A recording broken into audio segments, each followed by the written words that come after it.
going well. How are you? Well, you go ahead, introduce yourself.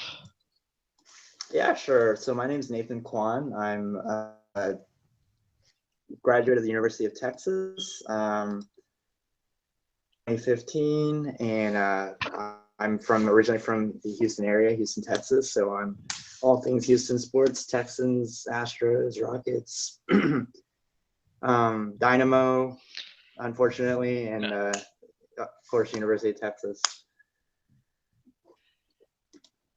Uh, and I'm Nathan, a UT grad. Uh, I'm anything that's Dallas related, Dallas sports, Dallas Stars, Dallas Cowboys, Texas Rangers, and that other team.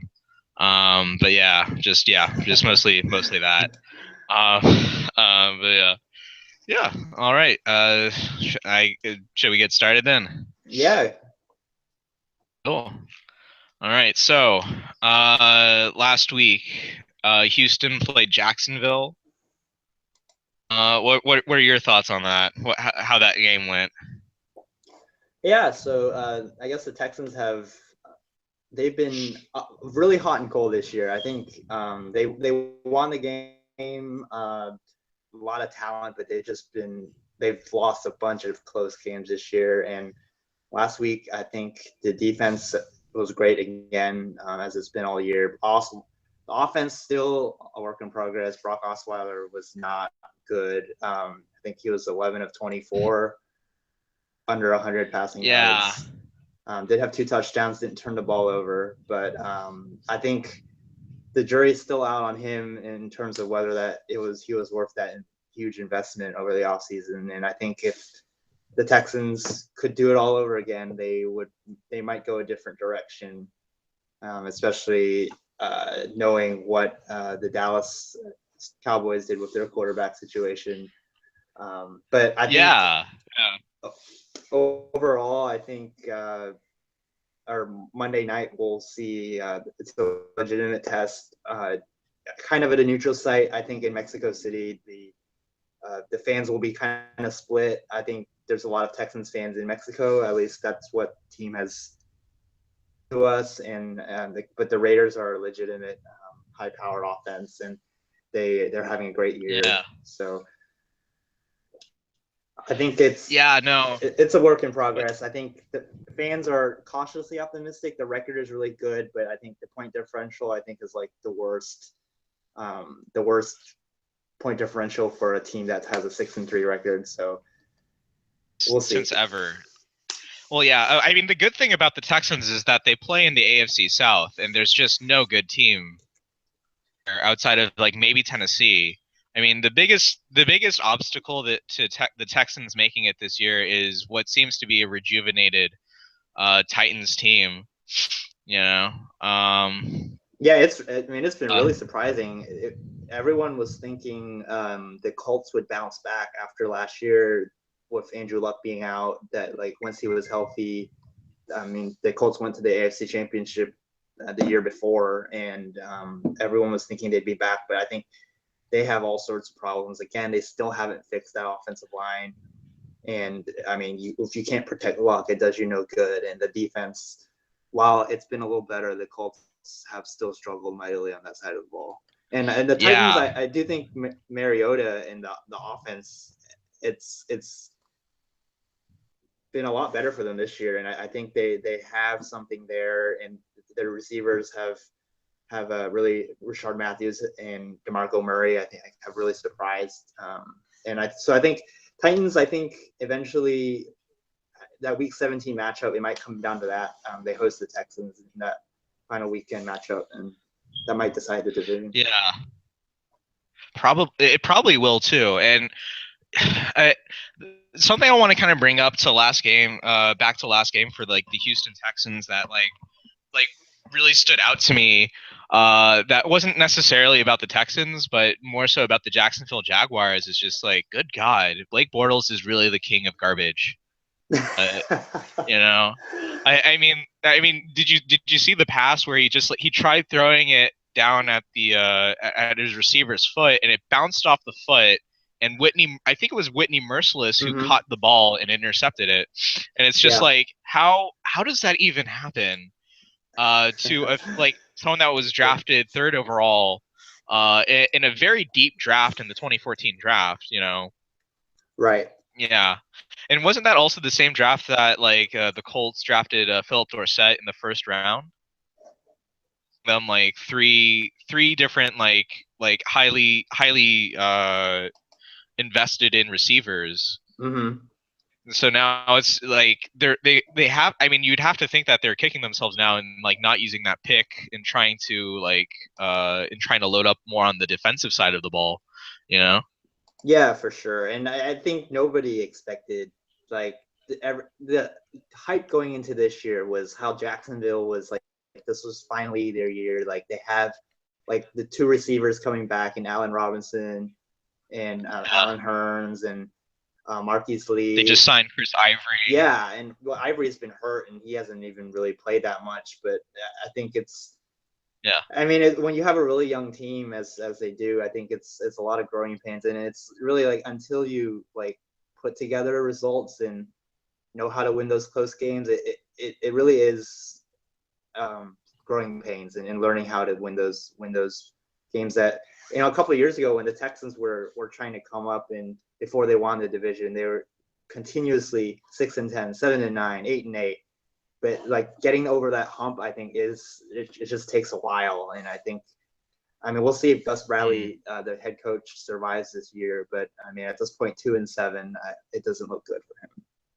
Yeah, no, definitely. It definitely doesn't, especially with reports that the owner Khan, the owner of the Jaguars, Khan, had to like actually had to go into the locker room and like go like what's going on, So it looks like that very unlikely that Gus Bradley keeps his job next year. Mm-hmm. I mean, not to like sound like hoping for anyone to lose their job, but like it's not looking good for him. And Mm-hmm. uh, hope for the best for the guy, but yeah, it doesn't seem like he's going to be able to uh, turn that ship around. But yeah, back to the Texans though. They just seem to be like just like cursed when it comes to picking quarterbacks. You know, Yeah. because it's like yeah, The, because like they ended up picking the wrong car. yeah. The wrong D car. And Like they in the yeah, no, I think this week, especially with playing the Raiders, I think it's come up a lot where it was 2 years ago. It was that draft when we had the number one pick, and it was like comparing our first two picks to the Raiders' first two picks. So we took Jadeveon Clowney number one. I believe the Mhm. Raiders had the number three pick, and they took Khalil Mack. And No, I think it was obviously, the number 5. yeah, but it was in Yeah. it was in the top five, and Yeah. Khalil Mack was, I mean, certainly he came out of a small time program in Buffalo, and he really didn't know too much about him. But I think 32 out of 32 teams would take Khalil Mack number one if they could do it over. And then in the second round, um, or I think was it the third round, Derek Carr was taken by the Raiders, and the Texans, a couple picks before that, took Xavier Su'a-Filo. He's a Yeah. left guard out of UCLA, and I mean, if you've watched many Texans games this year, he has been wildly inconsistent. There's just games Mhm. where like he's been completely like a statue, and guys have just gone right around him. And I think Derek Carr certainly looks like a franchise-changing quarterback. And I think there was a Yeah. little bit during the time like a lot of fans didn't want another Carr. I think I actually was one of those. I watched the bowl game Fresno State played in the Las Vegas Bowl, I Mhm. believe, and I wasn't too impressed Yeah. with Carr. But I think I think everyone would want to do over on that one. For sure.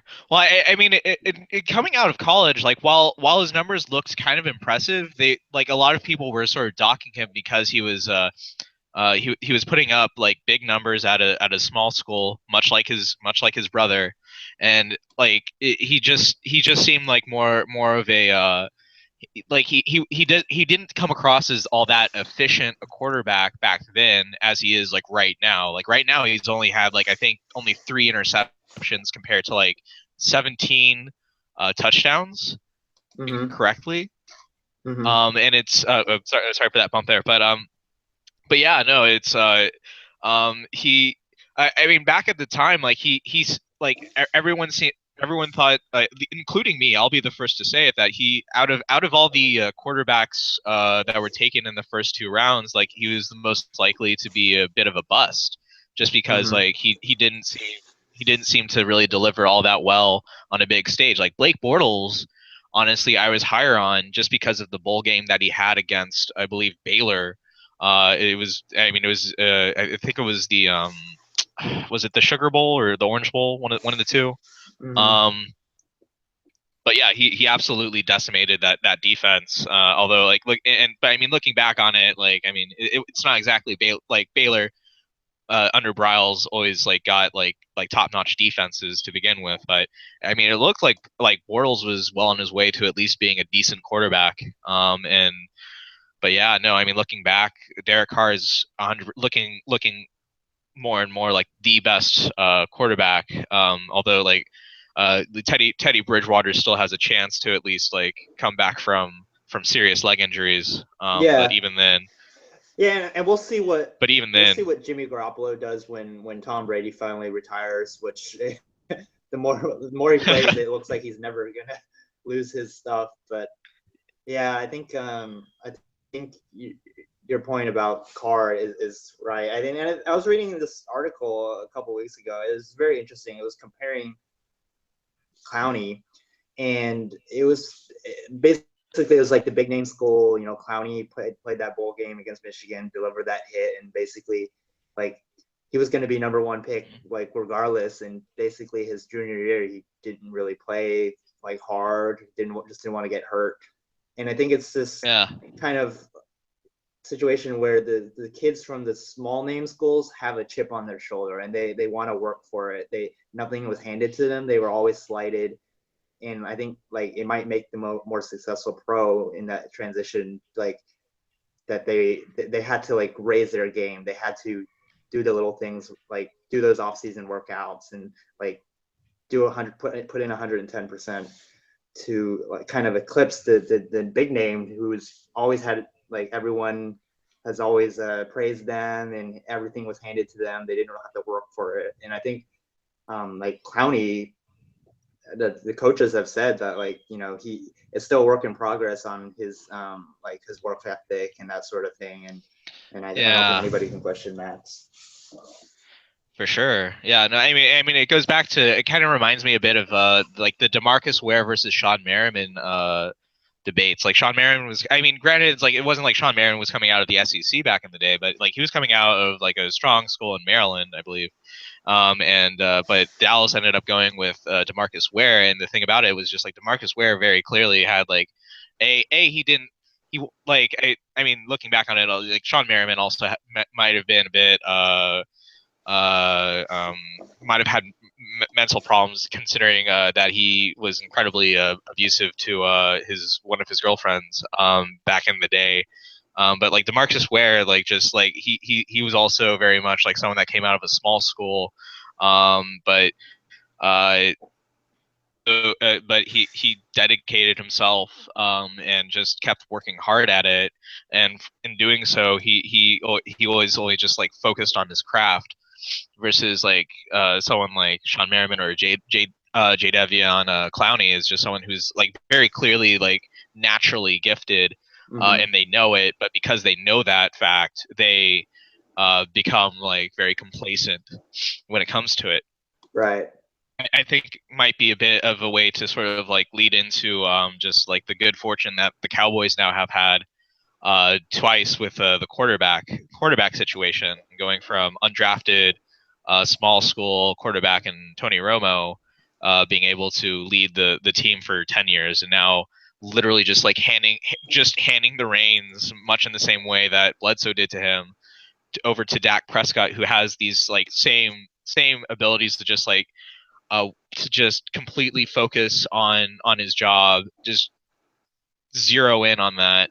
And the guy just has an absurd work ethic. You know, like I remember like there was the SI cover article describing how he not only did he like he turned down like Kanye West tickets, just even though like it was for like a Wednesday night game, or like for a Wednesday night like concert, but he didn't want to like come back late and then like have to sleep in. Mm-hmm. But not only that, but like he would he memorized the playbook like within like if I can't remember correctly, like 2 weeks of of uh of coming to camp.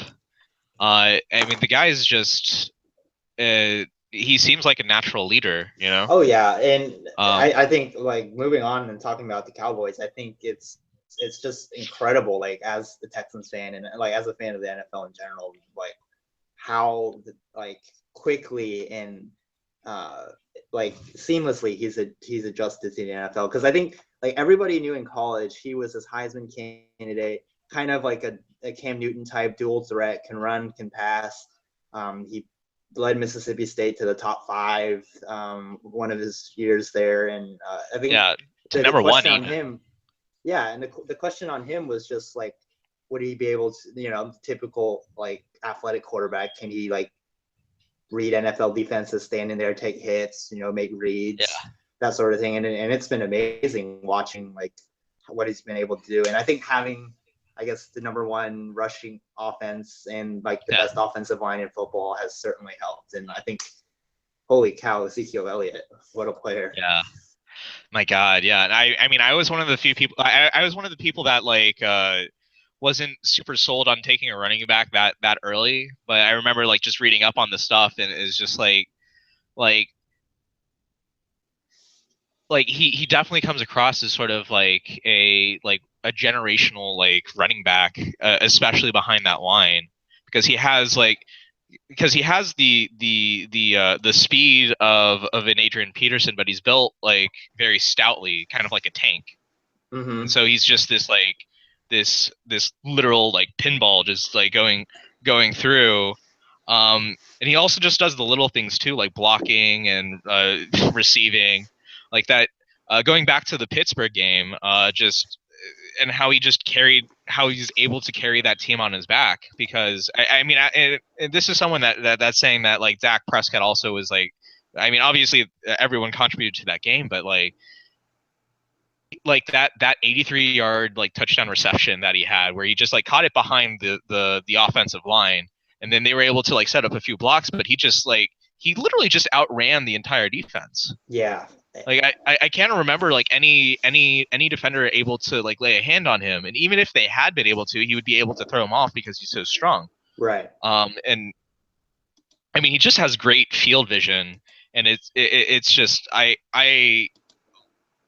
run out of words just to describe Ezekiel Elliott aside from just like he is just like God demon or something like that. Like he's otherworldly.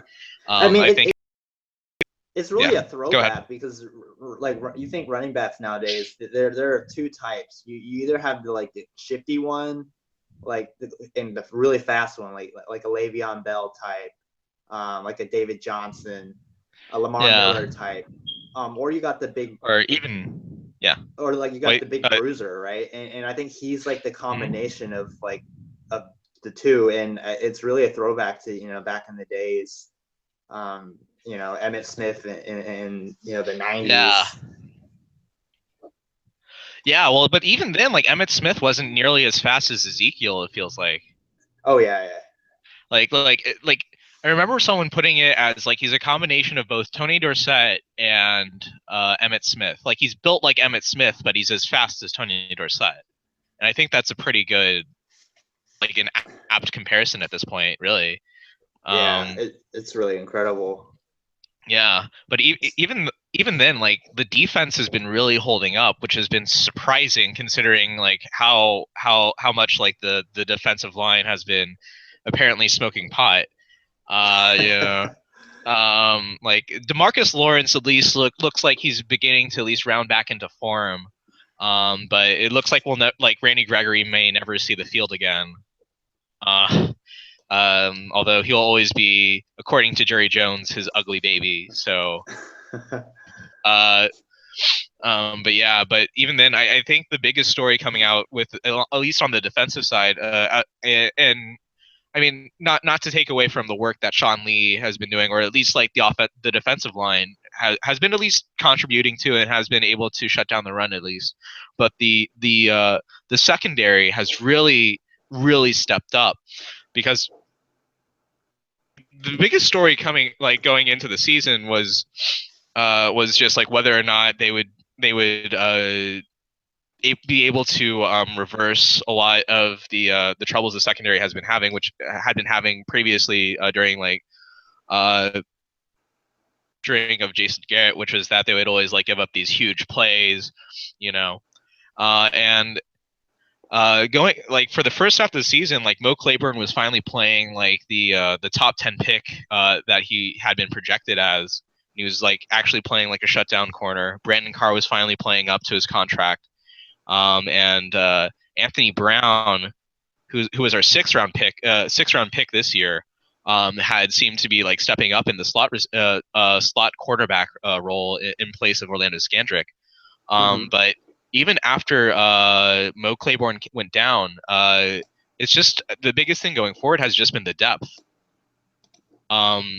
That Anthony Brown has been able to fill in admirably for Mo, for all intents and purposes. Orlando Scandrick came back and he was able to play like himself again. And even with our safeties have been playing real well. I mean, Byron Jones is an athletic freak, or athletic freak, but also very smart, and he's just like great football intelligence, and is able to play well against someone like a Gronk, or he's able to shut down the tight end fairly well. But like Barry Church had also been very good at who'd been playing very well. He goes down, and then we replace him with J.J. Wilcox, and we don't really miss a beat. So the defense has been playing very much like a bend don't break, and it's been phenomenal to see. And they've been able to just really contain the other side. Now, that being said, part of it is that the hardest offense they've had to play this year has arguably been the Pittsburgh Steelers.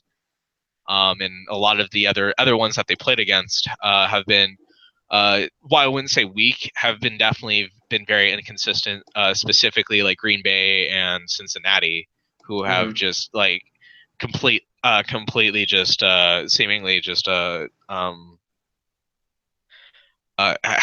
been like either like great one game to just god awful the next one. So yeah, no, I mean, we'll see how it goes.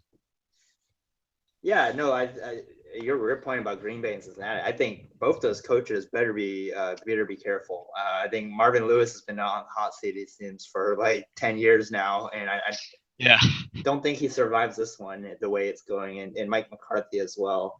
But I think looking ahead this week against the Ravens, I think it's going to be a really good test, because the Ravens have the top defense in the league, defense in the league as well, and I think playing the number one, we'll see how that rookie quarterback and rookie running back fare. I think what the Ravens will do is they're going to try to take away the running game and really force Prescott to make those throws. And he's been great so far, but I think this is his first like big defensive test he's facing this week. What are your thoughts on the game? My thoughts. I mean, I absolutely agree with you on that. They're going to try to shut down the run. Dak Prescott has also struggled a bit when under pressure. At least definitely during the Philadelphia game. The biggest problem with Dak so far this season, and it's been a concern ever since his college days, has been his footwork. Just because I think he had some bad habits that he developed a bit. And so because of possibly some poor footwork, he's not good at like setting himself up like right away to get like a quick throw, a quick throw that's as accurate as you would want. And so we're definitely going to see a lot of emphasis from the Ravens in trying to just like try to get at Dak. There's really at the end of the day, I think they not going to be able to really slow down Ezekiel. Just because like not only like I mean like you have like pretty much the best offensive line and the best running back. Like you're going to be lucky if you can keep him under 100 yards rushing, which isn't impossible, but definitely like it's going to be tough for them. But I think Dallas will be able to pull off this game. Just because they just like they're very they believe in their game plan, and it's going to take a lot to move them off it. But if there's any team that can do it, it's the Ravens with their defense. Yeah, and I think I'll take the Cowboys to win as well. I don't think I haven't been too impressed with the Ravens offense this season, and comments this week from Ray Lewis was saying Joe Flacco doesn't have like the drive or like the passion, which is really strange to me because Flacco won that last Super Bowl for Ray Lewis in New Orleans, and it's really surprising to hear those comments. But I'll take Dallas to win the game as well. Moving on, I guess maybe he was confusing him with Trent Dilfer. That was a long time ago, 2000. Yeah, they both won Super Bowls, so yeah. Yeah, so I guess moving on, I guess talking about the NFL in general, there's been a lot of talk in the early season about the declining TV ratings, and I have some thoughts on that, but I was wondering, what do you think is the cause of those declining ratings? I think part of it has to just do with just general distrust in authorities, I guess. Like a lot of people just don't like while they love the players, they don't love Goodell. Like they sort of see sort of how he's sort of kind of just this BS figure, because on one hand he takes a harsh stance against like substance abuse, but then on the other hand he only gives like at most like a 1-game suspension to a domestic abuser. And it's just, and people are kind of I mean, I know for a fact that I am mad about that, and that it's just complete, and a lot of people it's just like a general perception of just like how dangerous football is. I think, and a lot of people are kind of being turned off against the product just because of a lot of it, just the general perceived hypocrisy of the people that are in charge of it. But I mean, that also being said, I think part of it has to do with just like the fact that the market's so saturated with football in general. Yeah. And I think a lot of it has to do with a lot of people having just there was definitely, at least at the beginning of the season, a lack of premier football. It felt like premier teams, like everyone felt like pretty much on par, and so it was hard to get behind any specific one. Although now that the season is beginning to shape up, it's beginning to look like now with like Dallas playing well, Oakland playing well, the Patriots are the Patriots. Seattle. Seattle too. Although it's boring to watch. I'll 100% admit that. But it looks like they're finally turning that one around. But go ahead. For me, it's been a combination of a bunch of things, and I think it goes back to a couple. Mark Cuban said a couple of years ago, where he was saying basically the NFL is going to expand, like they're going to go beyond their means, where they're going to expand so much that like be beyond like what people can take. And I think I mean, this year specifically, of course, the election has played a role into it. Lack of compelling games has played a role into it, and of course, the general I don't think the majority of NFL fans do not approve of the job Roger Goodell has done. Yeah.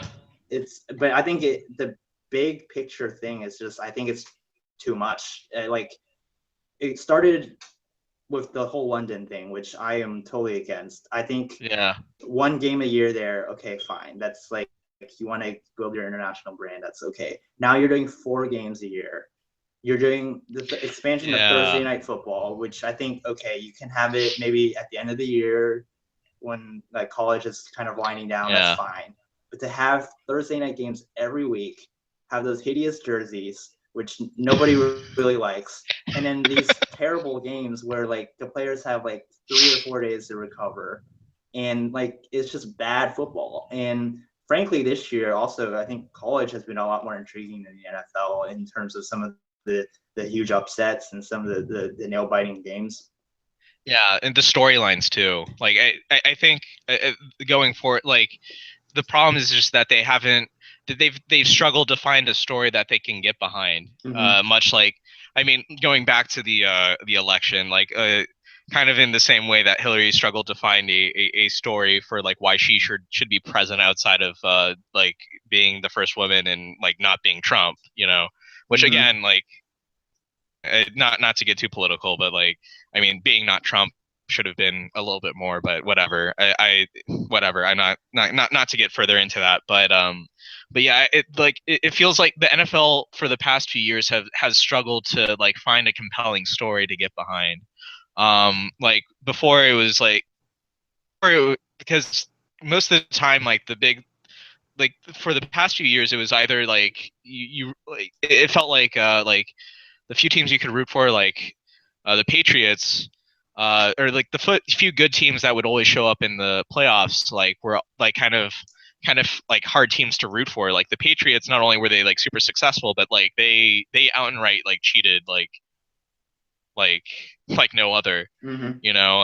And then you have like Seattle, which is, I mean, it is an interesting team and it's a smash mouth team, but it's just also like Russell Wilson is not like it's kind of he's not like in terms of like just interesting television, like he's not there to me right now. I mean, he's a great quarterback and I think he's a good leader, but it's hard to like sort of like with him just because he's just he seems to just he's very mellow, you know.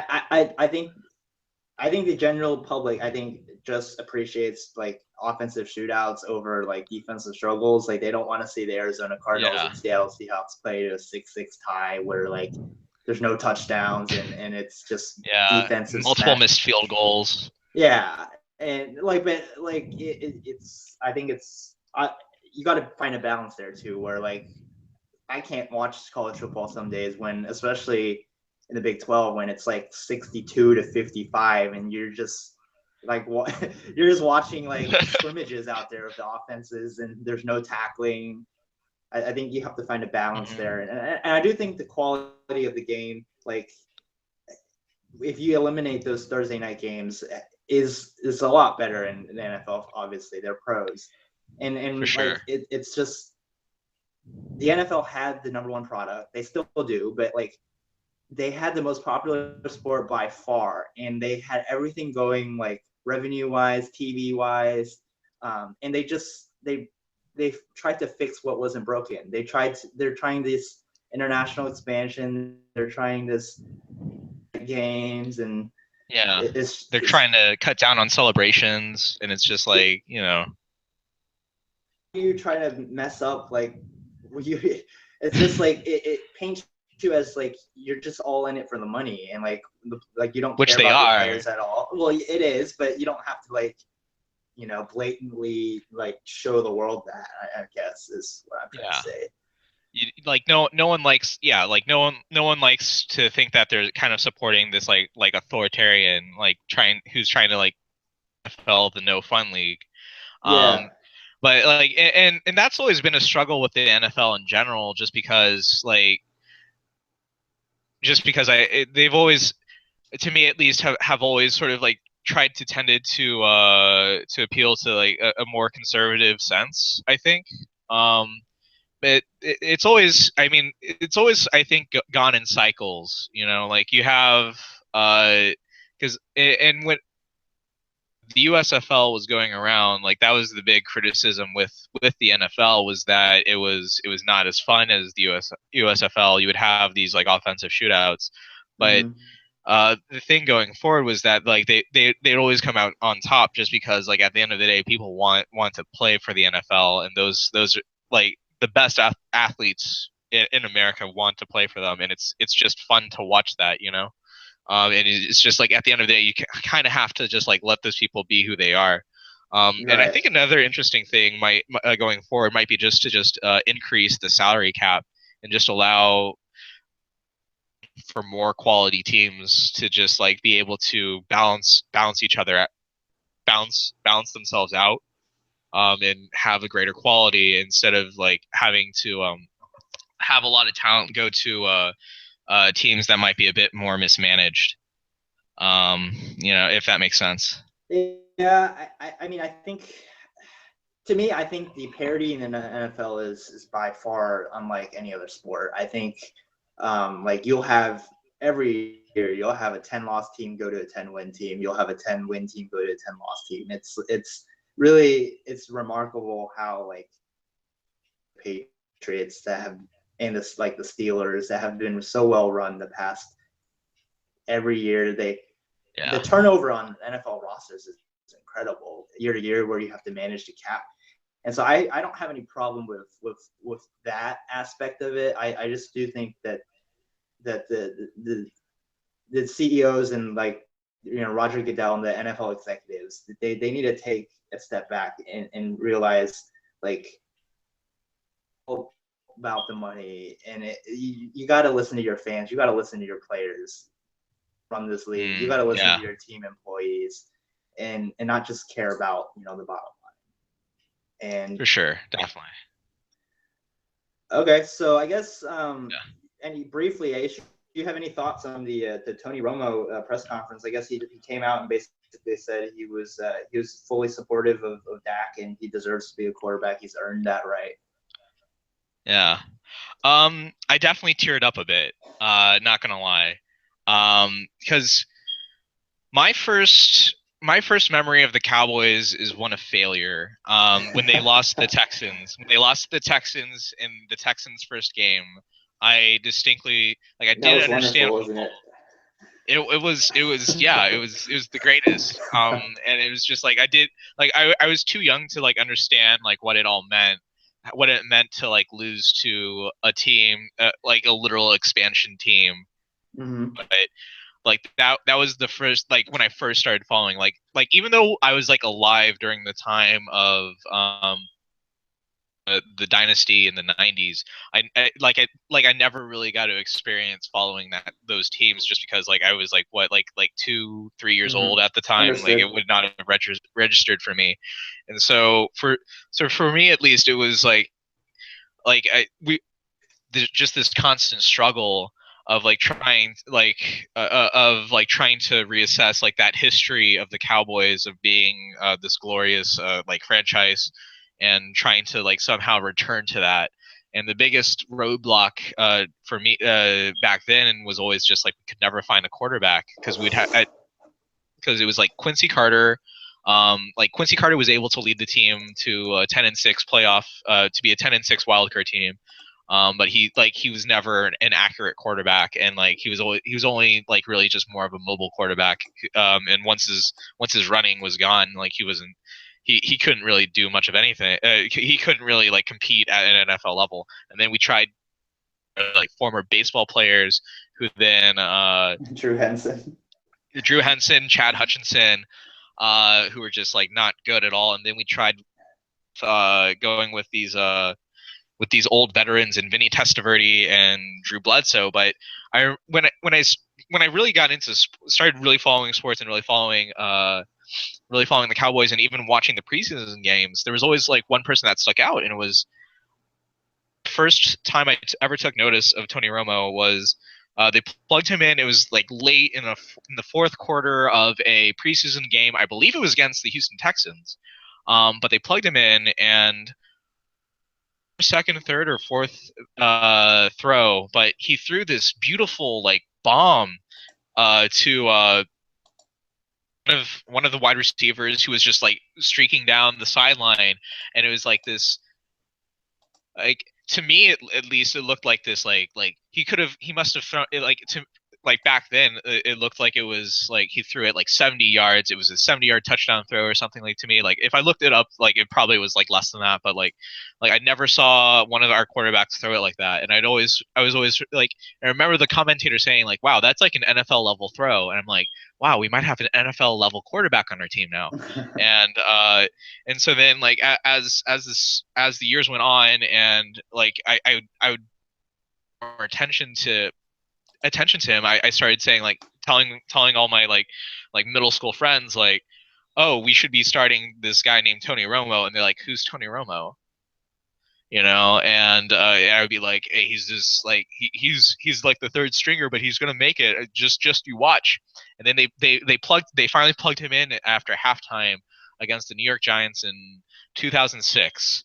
And the first pass he throws is a tipped interception, and I'm like, God damn it, that really sucks. But after that, he just turned it on, and pretty much ever since he'd been successful. And then he made it to the playoffs, and I remember thinking, like, God, we can make a run at this. And I'll never forget that game against Seattle, because I was watching it with a cousin of mine that's or like a distant like relative of mine that lives in Austin, who actually like lives, technically kind of lives like only like 10 minutes away from me, like where I am right now. But he hated the Cowboys because of what Jerry Jones did to Jimmy Johnson. And so we were watching the game, and we were like, oh, we're going to go up after this field goal, on the 6 yard. Yeah, nothing wrong could ever happen here. And then Tony Romo muffed the punt, and I like, or muffed the hold, and it was just like I couldn't understand what was going on. At first, I was thinking like, oh man, Tony can do anything. He can run this in for a touchdown. And it's like, no, wait, what? He got stopped before before like the first down. What? No, how could this happen? And it was just. It was heartbreaking, especially when I considered like my distant relative was constantly making fun of me during that, and I was like, no, this can't be happening. And so it's just like, and ever since then, it's just like, for me at least, it was always like he was always like the narrative for Tony Romo, I find, is so interesting, because like the national narrative for him is like always like, oh, he's this failure, he's he always chokes under pressure. Yeah, exactly. But like when you actually look at his legit narrative, was that like he grew up in like a kind of a small town in the middle of like of Wisconsin, worked his way up to be the lead quarterback at a Division II school, won the Walter Payton Award, but still like got like really no recognition. Went undrafted in the NFL, but during after the draft, but was because he was noticed by Gary Payton, he came over to the Cowboys and worked his way up, and from like being from a small town guy to a Division II quarterback, he became the quarterback of the most storied franchise in all of NFL. And like, unfortunately, that's not how a lot of people see that, and it kind of sucks that that's that's kind of what looks like that's going to happen for him. That's going to be sort of like how he's defined. But I'll always be grateful to him. But at the same time, like, as he put it, you have to always like recognize when someone's doing the job better than you can. And I mean, Dak, I am so thankful that we've been able to get Dak and Tony. I'll always be thankful for that. But yeah, it's just sort of, it's kind of sad to see like this man who worked his way up from not kind of no offense to like his no offense to him, but like he definitely worked his way up from I wouldn't say nothing, definitely from, in a sense, a place of that disadvantaged for him in terms of like wanting to become an NFL quarterback, and basically accomplishing everything and then some, but just not reaching the ultimate goal of being traits of Troy Aikman or Roger Staubach, but sort of kind of being under like the Don Merediths or I believe I can't even remember the other guy, and that's sort of the tragedy is that like he's probably not going to be all that remembered in or not as well remembered in Cowboys lore as he probably should be. But yeah, I yeah. I think Go ahead. he ultimately will be the bridge between what was like you said, a lot of down years in the late 90s and like the early 2000s. Mm-hmm. Brought Dallas back. They were fun to watch for a couple of years, like offensively when they had and when Dez was coming up. And it's just, I think it's unfair, to pin everything on a quarterback when a lot of, football's a 53-man roster, right? It's a lot of things go wrong Yeah. and kickers miss kicks, defense blow coverage. But I mean, ultimately, I think he will be the bridge between the two great eras. And I'm sure Dallas Cowboy fans are hoping that this Prescott Elliott combo will be together for years to come. But I think what do Sure. you think he's like? He's what, 34 years old. Do you think he'll 36, I think. 36? So do you think Yeah. he'll? I'm not sure his contract situation, but do you think he'll want to play for somebody else? Like, will he just be happy being the backup, or Um, that's a good question. beyond this year? I mean, like, I think he's fine either way. I mean, I think he still believes he can play, and he wants to be like someone that like success. I mean, Mm-hmm. that's just how he is. He's a competitor, but he's not. I mean, for failure to lack a better word, he's not an asshole. You know, he's always been like he's always been very much a team player. You know, and he's I think grateful to Jerry and like the Cowboys organization for giving him the chance that they did. And so he's always going to be loyal to the Cowboys, but like even worst comes to worst, and it like someone to who could take his contract, which is going to be pretty difficult to unload, considering that like there's a like at least I think like 19 million in dead money for next year if we trade him before like the June 1st deadline Mm-hmm. or something like that. Yeah, I think it's gonna be So tough for the team to take on that contract. yeah, but I mean they're I mean I think there definitely are going to be people out there that would want to. I mean the Jets come across as a team that probably would, but like I don't think they have the cap space, especially with like Muhammad Wilkerson Yeah, getting that new deal and not playing up to par at all. Wow, he's really not. He's not. He really needs to turn that around. yeah, I think it'd be interesting to see if we can somehow. I mean, uh, interested in seeing Tony on the Denver Broncos team on the Denver Broncos, and seeing if he can do what Peyton Manning was able to do and win with that defense and with already that like pretty good offense, just lacking a yeah. quarterback. Um, I we mean, could, yeah. yeah, go ahead. I Yeah, think go ahead. I think there's precedent for this, right? I mean, you have stuck with one team for their whole career, and then at the end they just move on. You have Peyton Manning comes to mind, Joe Montana comes to mind, Mm-hmm. Brett Favre comes to mind. I mean, so I mean, there's precedent for this, and I'd be interested to see if he ends up moving on to another team, what he can still do, and I think he can give a team. I mean, based on like his competitive nature, and I think he still has some left in the tank. I think he can give a team a good 1 or 2 years, to just a stopgap for a team that's maybe on the verge of contention, to get them a good run. But For sure. season has started, and Yeah. big storyline there is the Golden State Warriors, of course. Kevin Durant going Mm-hmm. over to the Warriors, and they've started out Yeah. 10-2. They're in a 6-game winning streak. Their offense looks amazing. They just have Yeah. some A few defensive. hiccups at the beginning. Yeah. Yeah, opening night wasn't so good, but I think they see any. It's. I mean, do you see any other team coming out of the West other than Golden State at this point?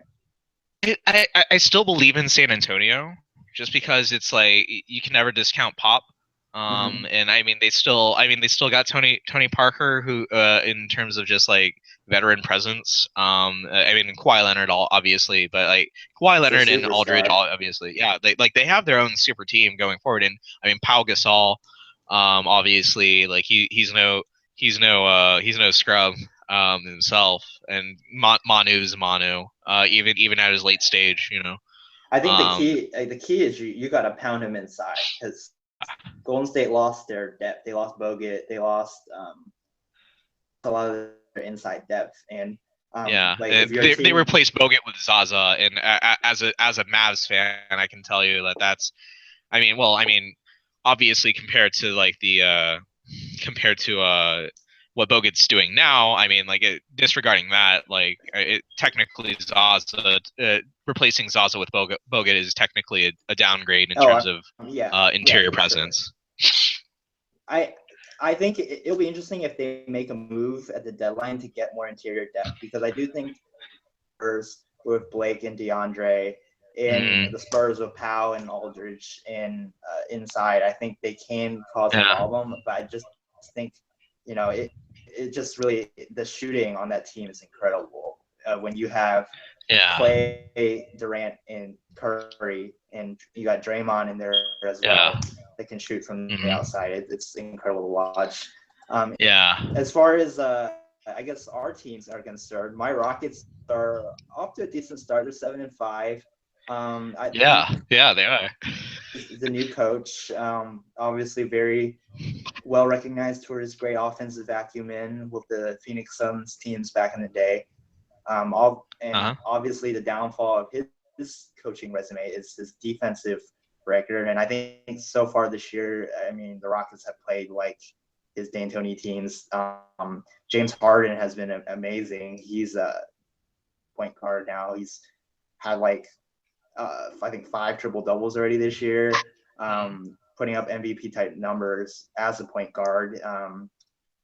And I think the shooting is what's really been improved from last year with Ryan Anderson coming in, Eric Gordon.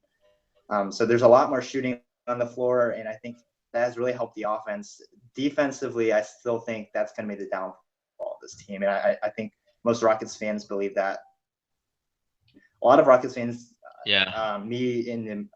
me as well, and had the majority that like we didn't want D'Antoni. We wanted a more defensive-minded coach. The defense was a real problem last year, even with Dwight. And this year, I think you just look at the players on the roster.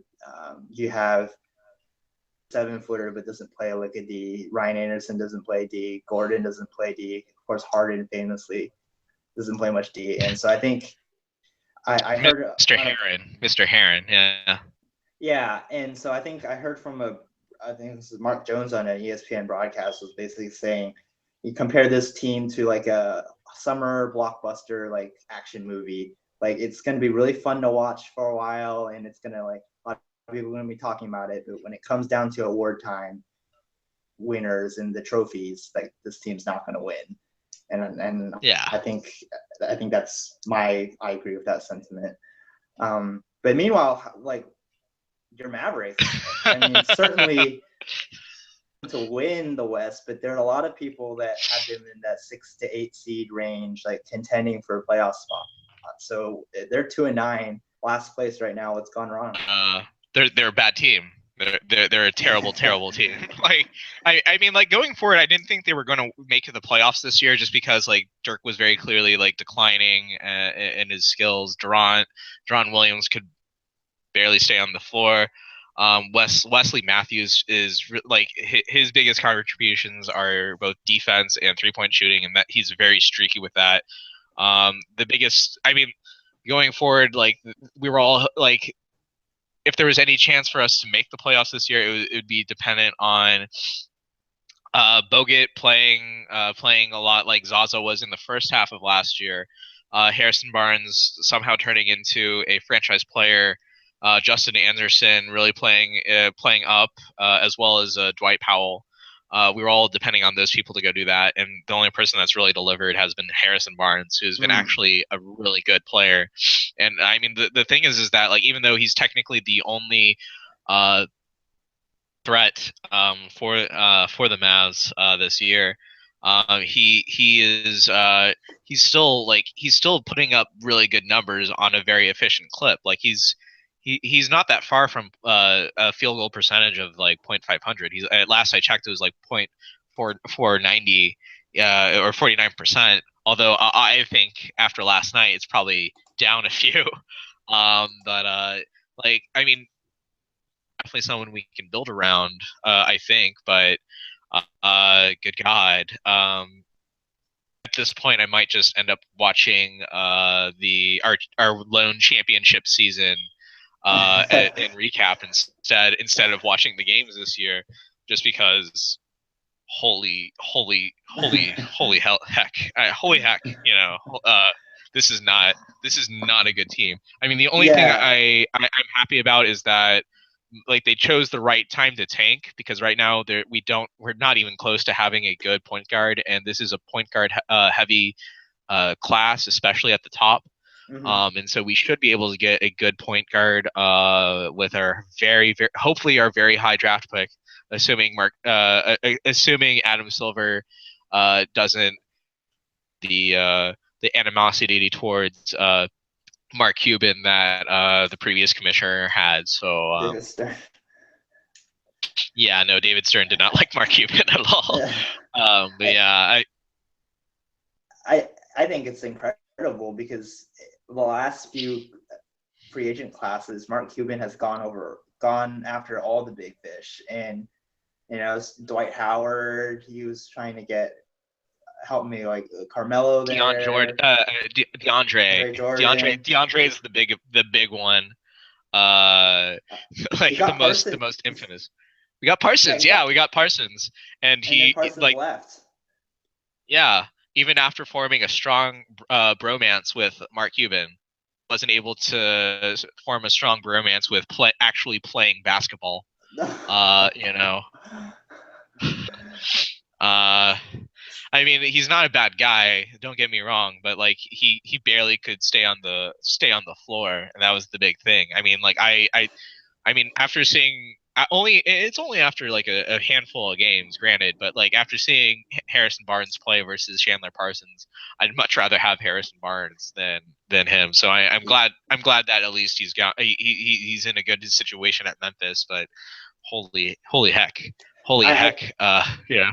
Yeah, I think you guys have building blocks, and I as a Rockets fan hate to say this, but you guys have like a really good owner, and you have like one of the best coaches in the league in Rick Carlisle. So I think it might be a down couple years, but I think Dallas will be back eventually. But I will say I'm enjoying every minute of this. I mean, it's wonderful. It's good Schadenfreude, isn't it? Yeah. Although, speaking of Schadenfreude, did you see Westbrook? I think in a way got his this week against Houston. Oh man. Yeah. Good God. Sick. If you haven't seen it, I would advise people to oh no, I've seen it. I've seen it. I all those times I was saying like they traded the wrong guard. I take that back now. Yeah. I think it'll be interesting. You speak of Westbrook. I think like they're 8-5 right now. They definitely have like a lot of young talent. They got Victor Oladipo. They have Enes Kanter inside. So there is talent on that team. And Westbrook, I think, has played a lot. I mean, he's had to be the superstar this year, but I think him trusting his teammates, and I think that will really determine how far OKC goes in the future, because they're signed long term, and I do think that general manager is really good, Sam Presti in Oklahoma City, and I think they'll have a contending team. I mean, we'll see like how long this Warrior super team lasts. It looks like it might last a while, seeing as their stars are so young. But I think OKC. I think they'll be in the playoff hunt every year, and I think. I mean, let's just sit back and watch Westbrook do his thing. It's really incredible to watch. For sure. Well, I mean, it's sort of interesting seeing how seeing this Golden State team and seeing Durant there when the interesting thing to me is that he already had that situation in OKC back when they still had Harden, you know, like very much like Golden State is what had OKC decided to keep Harden and had the cap been able to go up like way more than it had, and had their owners not been penny pinching, although at the end of the day, like and even more Schadenfreude, considering how they stole that team from Seattle. Yeah. OKC got what they deserved when they lost Durant, but um, that Golden State followed in order to build their team was very much the same blueprint that OKC had been using, and honestly, they could have had a championship by now had they decided to keep Harden. No offense to Houston, but you know. I certainly agree, and I think it's just the importance of timing, right? The salary cap goes up 2 times the past couple of years, allowing Golden State to have 3 superstars on their team. Yeah. And then, the timing of when the Thunder had their stars, they just simply, the economics didn't make sense for them to try to keep, and that's why they're in this situation now. But I think it just goes to show you the importance of drafting every year. Like, you got to hit on your draft picks, and I think it's more important, I think, in the NBA, where like you have there's so few superstars out there, right? And if you don't have a superstar, and I think like Dallas is going through this right now with Dirk on his way out.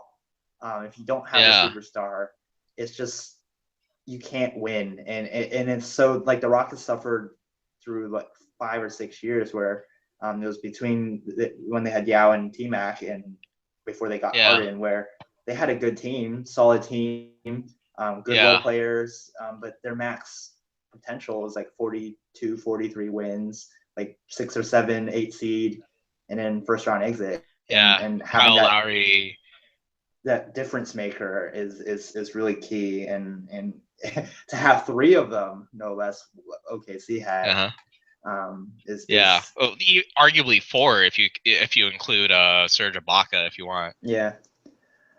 But I think in terms of the Eastern Conference, I think it's Cleveland, St. Louis. They're sitting at 10-2. They brought back basically their whole championship team.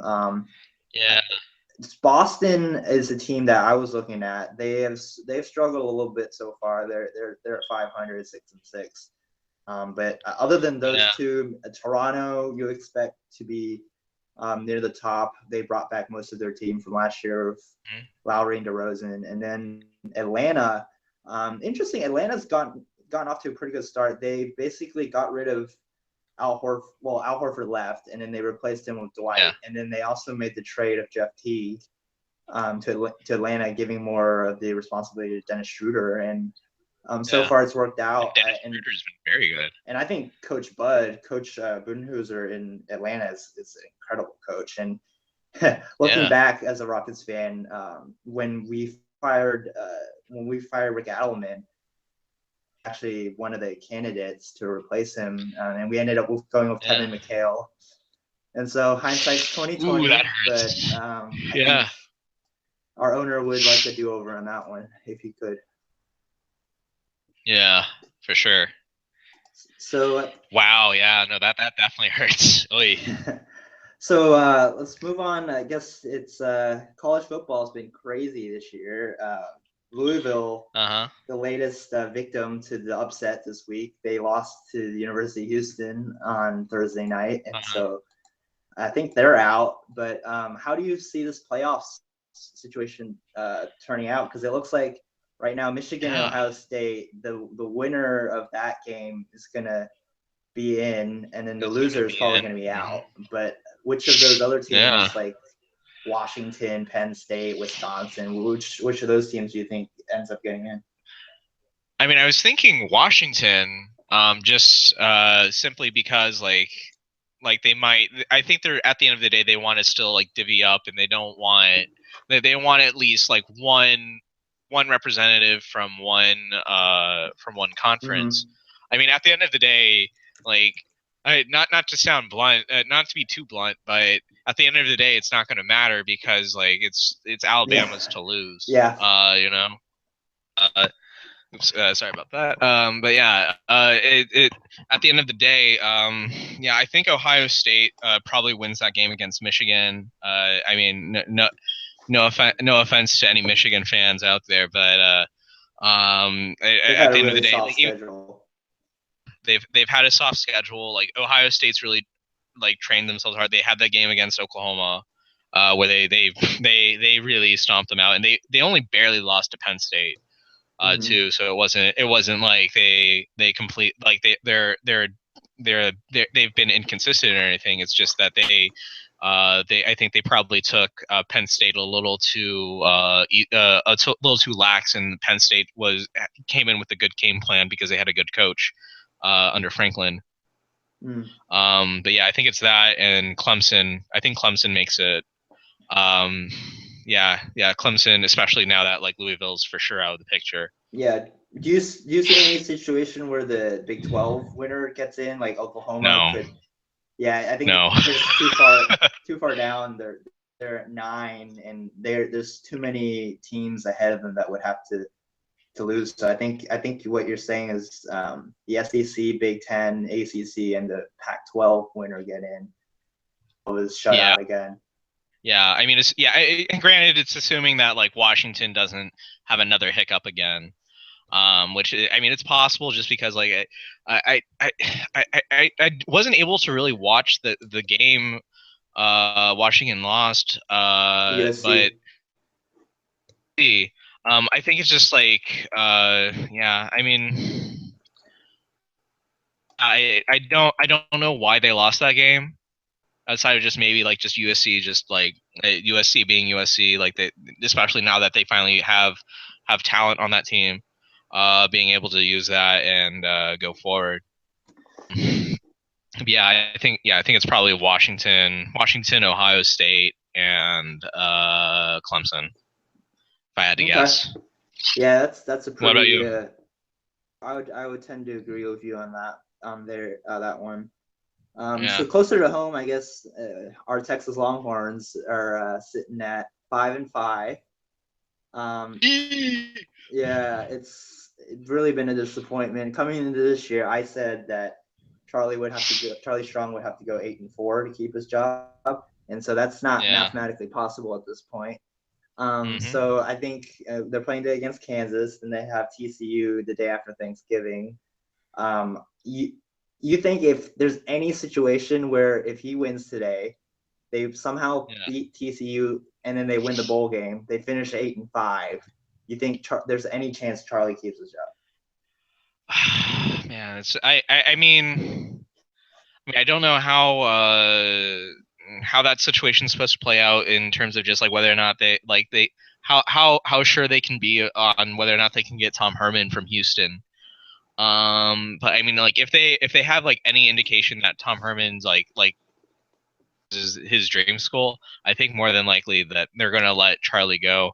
But at the same time, like it, if they think that they're gonna have to battle with someone in order to get Tom Herman, and the place they're battling at might actually have the edge, just because like I'm gonna be honest, UT has been pretty like UT football has been pretty poorly run, especially when it comes like, and it's not just like Charlie, it's who have been like leaking stories to the media talking about like how like just like putting this like needless pressure on him, and how his like job was like back when he just like when he first started the job and was like still like was in the middle of it, like they of a rebuild, like they basically like cut out his legs and really like stepped on him a bit.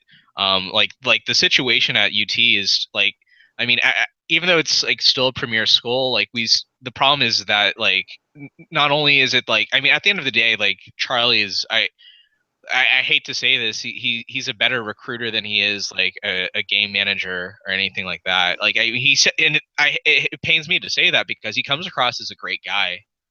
Right. You know, like he seems like a really nice guy, like a nice guy, and has good bulls, but like he just Players love playing for him.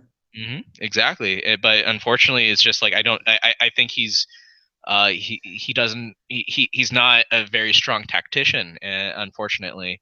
But yeah. I think Was I'm Yeah. going to Go play ahead. devil's advocate here for a second, Yeah. because I agree with a lot of what you're saying, but I think a lot of pressure is you look at other programs that were in similar situations as Texas was a couple of years ago. Like you look at what Jim Harbaugh has done with Michigan, you look at what Chris Peterson has done with Washington. They are Hmm. contending, and it's a little bit unfair because I do think that the cupboard was a little more barren with Texas. That recruiting Yeah. class from a couple of years ago, there was no impact upperclassmen last year. So I mean, all This year either, honestly. right, and so it goes to show you Well, outside of Deontay, let me take that back. Deontay's been an impact guy, but yeah. right, but like the last couple of years of Matt Brown, that whole class, it was just a complete miss. And I think you're seeing that like the team this year, although their record isn't good, they've been in a lot of close games, and to win those close games, I think a lot of it comes down to experience and just like or having those veterans on the team that you can turn to when it's tight out there. And I think like Charlie, like I'm gonna say like if he were given another year, which I don't think he will be, but I think this team could be a 10-win team next year, just because natural youth growing up and getting better, and another year Yeah. of coaching. But it is a results driven business in the end, and I think being like 5-5 after 5-7 last year, and then being like 6-6 the year before that, Yeah. I don't think that there's enough results there. And I think look at what Tom Herman's done with Houston, just in a couple of years. I mean, they've beaten like Florida State last year in the Peach Bowl, and then they Yeah. beat Louisville and Oklahoma this year. They've really Yeah. turned that Yeah. program around, and I think, I mean, for University of Houston fans, them not getting into the Big 12, which, by the way, I think that whole process was absolutely a waste of time. If like the Big 12, how are you going to schools to submit proposals and then you go, oh, never mind, we don't want to, Yeah. like, why are you wasting people's time? Like Yeah. them not getting in, I think really hurts their chances of keeping him. I know they're still building a lot of facilities on campus, but like it's just you got to go where the money is, and like having the resources to recruit like top tier players. Granted, Houston has like improved their recruiting a lot the last couple of years, but like it is a different level to be on the Big 12 to get that TV money, and Uh-huh. I think certainly have his choice of suitors this off season. Yeah, for sure. Yeah, that Big 12 expansion thing is just so weird to me too, because like not only is it like because like the conference is Big 12 when there's only 10 teams, like come on. Come on, man. Well, the Big Ten Uh, has like 14 teams, 12, right? yeah, I know. Fair enough, but still it's just like really we're not going to even try to attempt To that count now? correctly. Yeah. But not only that, but uh like they want to have like now a football championship game for it, Mm-hmm. and I'm like, Going to be in Dallas uh, next year at the yeah, Cowboys here we go, AT&T. baby. Yeah, well, technically Arlington, but yeah, Yeah, yeah, but like, it just it sort of like it's kind of hard for to justify that when like all like you're able to play every team, and on top of that, like it's just like there's really not a strong team in the Big 12 that I can see next year outside of like if Tom Herman comes around and then like he's able to recruit really well on the defensive side, and everyone on the defensive side that was recruited under Charlie is able to improve into what we were hoping for. There doesn't really come across a team that's going to be super strong, you know? yeah. I think the Big 12 uh, administrative people, Bob Bowlesby, all those I think they've done a terrible job of just organizing this conference. I think the whole Yeah. like marketing thing with the one true champion, and then you there's co-champions, and then TCU and Baylor get left out, and then this Yeah. expansion, not expansion, and championship game without divisions. I think it's just been horribly run, and I think I think the Big 12 suffers in general because outside of like Texas, Oklahoma, the South, there really is no Yeah. like teams like Ohio State, Michigan. They have an alumni base that's basically like across the country. Yeah. USC, but granted Texas has some sort of reach, but like teams like TCU, Baylor, they really Yeah. their alumni These base small private like Christian schools. Yeah. is Like really they limited, like and as you're gonna struggle when you compete against like yeah. those big names, and especially when you do like TV deals. Uh-huh. I think the SEC they're so successful because they're the best, right? And people want to watch the Yeah. best. But like outside of that, like there's no like if I'm living in Virginia, there's no granted West Virginia has a team in the Big 12, but if I'm like Yeah. in New Hampshire, there's no reason why I would watch a Big 12 football game. Like Exactly. there's no Yeah. connection there. And that's also, other rants, but Longhorn Network has not done well, and Oh, it's been similar terrible. similar situation where like if I'm in Minnesota, why would I watch this? Why would I want to watch this channel about? Yeah. Yeah. I mean that was always the thing to me too. Like even as like a senior in high school when they first announced it, I was like, that's a stupid idea. Why would you give us 300 million just to have like a network just based solely around one school? You know, Yeah, it's like what? I mean, and granted, I love the 300 million that they gave our school. You know, I'm not going to complain about that, and I'm glad they took that money. But like ESPN is just like in and of themselves was kind of poorly run when they decided to make that decision. You know? yeah, and I think the common theme I feel is just like people make decisions totally based on what they perceive the bottom line to be, and you gotta like look further than that. And I think when people, Yeah. it's amazing what decisions can be made. But Yeah. let's move on. I guess. I mean, if a decision leads to my school getting 300 million, I'm all for that. So So like baseball is heating up in terms of the offseason. yeah. For me at least, the Astros are making moves. So I'm pretty psyched. They traded for Brian McCann, a catcher Uh from the huh. Yankees, left-handed bat, low average, but hit 20 home runs last year, and I think he fits a hole in catcher.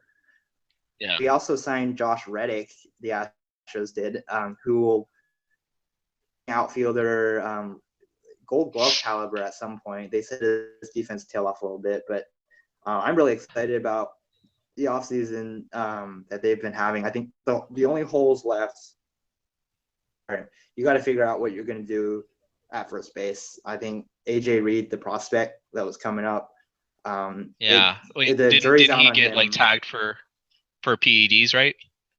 No, that was another guy, but I think Reed's progress has not been that good when he's been called up, and so I think questions on who's going to be at first base. But I think your outfield, I think, is pretty set, and then you could always use some more depth on pitching. But I'm excited about my Astros, and they just got to figure out some way to beat the Rangers, and Yeah. I think the division looks Yeah. pretty good for us. Yeah. Well, maybe if they talk to the Toronto Blue Jays, they might find some way. Yeah, no, I mean, like, you should be happy for if you're an Astros fan, you should be real happy with the team that you've been able to build over the years. I mean, granted, passing on Chris Bryant for Apple was not maybe not the best of moves, but I mean, even still, you're able to get Bregman, and Bregman's been very good. I mean, like honestly, who else could you have drafted like Benintendi or something like that this past year? Like I mean, like it still worked out for you guys. Well, okay, maybe not in the sense that you had a number 1 overall pick and now he's struggling in AAA for a different team. But I mean, like we had the number 4 overall this year, and now he's struggling in low A over on a different team. So it's not exactly like you guys weren't safe from that. But yeah, no, I mean, like I really like the Brian McCann deal. I mean, I whatever happened to Jason Castro, because like he started like last I remembered him, he was like this all-star catcher who was like rising up. He played great defense, and he was hitting the ball well, and then he just sort of like dropped off the middle of nowhere. Yep. It seemed like. Yeah. What So happened with him? we're not really sure. I know he did get hurt one off season. Defense is still outstanding. Like he's one of the top at throwing out base runners on stealing on him. I think his offense is just falling off a cliff. He hit over 20 home runs that year he was an all-star, and he has Yeah. he's been like, I think last year he hit around like 200 the whole year, and he's a restricted free agent, I believe. So Yeah. I don't believe we're gonna bring him back now that we have McCann. Yeah. So he'll be And looking for a Gaddis new too. team. Yeah. Yeah, Gaddis is signed. I think he's going to be in a similar role he was this year, where he was like the backup catcher, played a little bit of DH, but Yeah. I A think little it's first base too. a lot of hit and miss with Jeff Luhnow as our general manager. He's done a lot of good things. He's also missed on a lot of things, i.e., Yeah. Carlos Gomez. Yeah. Well, although, yeah. But I think that just goes to show, like, it's so difficult. Like you, like run a baseball organization, and like what the Cubs have done the past couple of years is what they've done to turn that franchise around has been amazing, and it's just, I don't know, it's a wait and see with the Astros, but I guess series, you're rooting for the Cubs, and I guess what do you think about that whole 7-game set? I mean, it was the most excited I was for a baseball series that did not involve the Rangers. I mean, it was great. I mean, going back to what I said about like how like the NFL sometimes struggles to find a good narrative, but like this was like I mean, baseball has had that trouble like tenfold, especially when if it's a series between like the Rangers and the Giants. Like I mean, like or like the Rangers versus the Cardinals. I remember that one where it felt like they were like more focused on the Cardinals than like the Rangers trying to like actually win their first one. And I mean, granted, they were unsuccessful. Man, that sucks. Still. Um, but uh, but yeah, no, like it was this amazing narrative falling into the laps. You had basically this cursed franchise trying to win it, versus another supposedly cursed franchise, but it's also a cursed town who they finally broke it with the Cleveland Cavaliers, but now they're turning into this like really strong sports town, and they're hoping to continue that streak of great sports. Aside from obviously Cleveland Browns, holy heck, what's up with that? But yeah, no, I mean it was a great series. And Game 7 was amazing. I remember when they tied it. I remember them tying it in the 8th, and I was just like, what? How is this even happening? Why? What is this? This is crazy. This is what baseball is, you know? Yeah.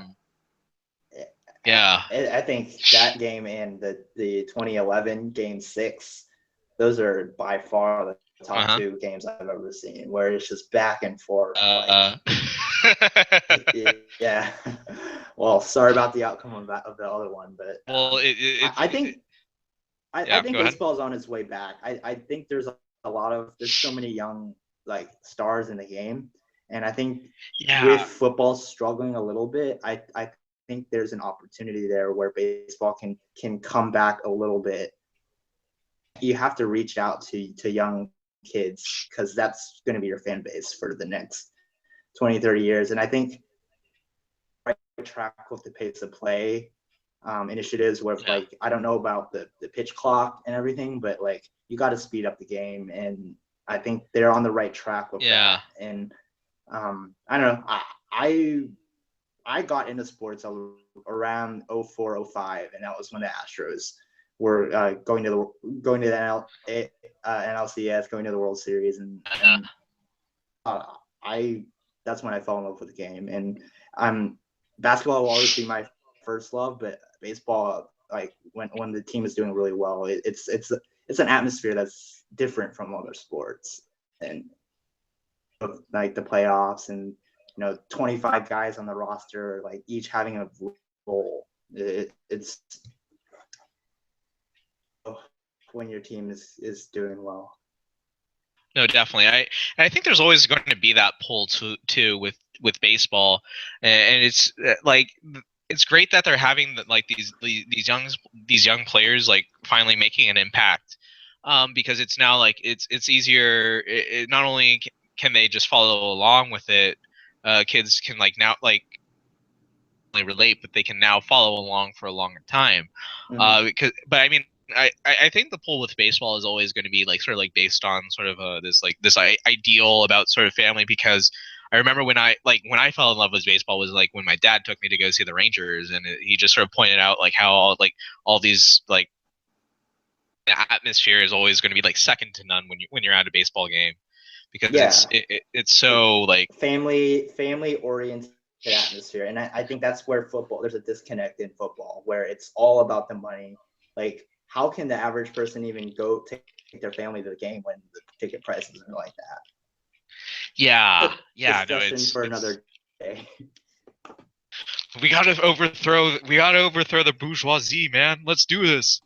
But yeah, no, definitely. I agree.